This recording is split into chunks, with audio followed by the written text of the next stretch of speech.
बुधवारी कर्नाटक प्रगतिशील राज्य कचरा वाहतूक वाहन चालक संघाच्या वतीने आंदोलन करण्यात आले।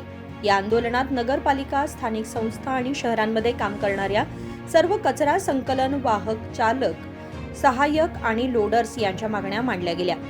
संघाने सरकारकडे आग्रह ठेवला या कर्मचाऱ्यांना लवकरच थेट पगारात समाविष्ट करून हक्कांबाबत न्याय दिला जावा, तसेच विविध मागण्या पूर्ण केल्या जाव्यात।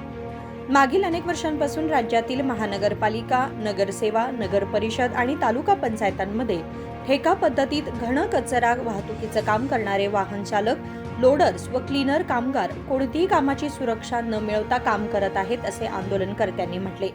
ತುಂಬಾ ಊಟ ಹಾಕೊಳ್ಳಕ್ಕೆ ಬಟ್ಟೆ ಮನೆ ಬಾಡಿಗೆ ಕಟ್ಟಬೇಕು ಮಕ್ಕಳು ಎಜುಕೇಶನ್ ಅಷ್ಟೇ ಅಲ್ವಾ ಅದು ಬಿಟ್ಟು ಬೇರೆ ಏನಾದ್ರೂ ಇದೆಯಾ ನಮ್ಗೆ ಬೇರೆ ಏನು ಕೇಳಕ್ ಬಂದಿಲ್ಲ ನಾವು ಕೇಳ್ತಾ ಇರೋದು ಬರೇ 42,000 ಅಷ್ಟೇನೆ ನಾವು ಪ್ರತಿ ಒಂದು ಲೆಕ್ಕ ಮಾಡಿ ಯಾವ್ದಾವ್ದು ಎಷ್ಟು ಕಿಲೋ ಇದೆ ಯಾವ್ದಾವ್ದು ಎಷ್ಟು ಕೆಜಿಗೆ ಬರುತ್ತೆ ಅಂತ ಹೇಳಿ ಲೆಕ್ಕ ಮಾಡಿ ನಾವು ಹಾಕಿರೋದು 42,000 ಅದನ್ನು ಕೂಡ ಇವತ್ತು ನಮ್ಮ ಸರ್ಕಾರ ಹಿಂದೆ ಮುಂದೆ ನೋಡ್ತಾ ಇದೆ। ಒಂದು ಎರಡನೇದು ಇವತ್ತು ನಾವು ರೋಡಲ್ಲೆಲ್ಲ ಓಡಾಡ್ತಾ ಇದೀವಲ್ವಾ, ಯಾರು ಅದನ್ನ ಕ್ಲೀನ್ ಮಾಡ್ತಾರೆ, ಯಾರು ಕಸ ಗುಡಿಸ್ತಾರೆ, ಯಾರು ಕಸ ಎತ್ತಾಕ್ತಾರೆ, ಆಟೋ ಡ್ರೈವರ್ ಹೆಲ್ಪರ್ಸ್ ಯಾರು, ಅವ್ರು ಯಾರು ಇಲ್ಲ ಅಂದ್ರೆ ನಮ್ ರೋಡ್ ಕ್ಲೀನ್ ಆಗಿರುತ್ತಾ? ಎಂಪಲ್ಲಿ ಎಮ್ಮೆಗಳೆಲ್ಲ ಓಡಾಡ್ತಾರ, ಮುಖ್ಯಮಂತ್ರಿ ಅವರೆಲ್ಲ ಓಡಾಡ್ತಾರ ರೋಡಲ್ಲಿ? ಇವತ್ತು ನಮ್ಮ ಕಾರ್ಮಿಕರು ಸ್ಟ್ರೈಕ್ ಮಾಡೋದು ಬಂದು ಹೆಂಗಿರ್ಬೇಕಂದ್ರೆ ಎಲ್ಲಾ ಕಡೆ ನಾವು ಬಂದ್ ಮಾಡಿದ್ರೆ ಮೂಗು ಕರ್ಚಿಪ್ಪು ಮುಚ್ಕೊಂಡು ಓಡಾಡ್ತಾರೆ। ಒಂದು ದಿನ ಬಂದ್ ಮಾಡಕ್ಕಾಗಲ್ಲ ಬೆಂಗಳೂರಲ್ಲಿ ಕೂಡ, ಎಲ್ಲೂ ಕೂಡ ಒಂದಿನ ಕಾರ್ಮಿಕರು ಮನೆಯಲ್ಲಿದ್ದು ಬಂದ್ ಮಾಡಿದ್ರೆ ಯಾರು ಕೂಡ ರೋಡಿಗೆ ಬರಕ್ ಆಗಲ್ಲ।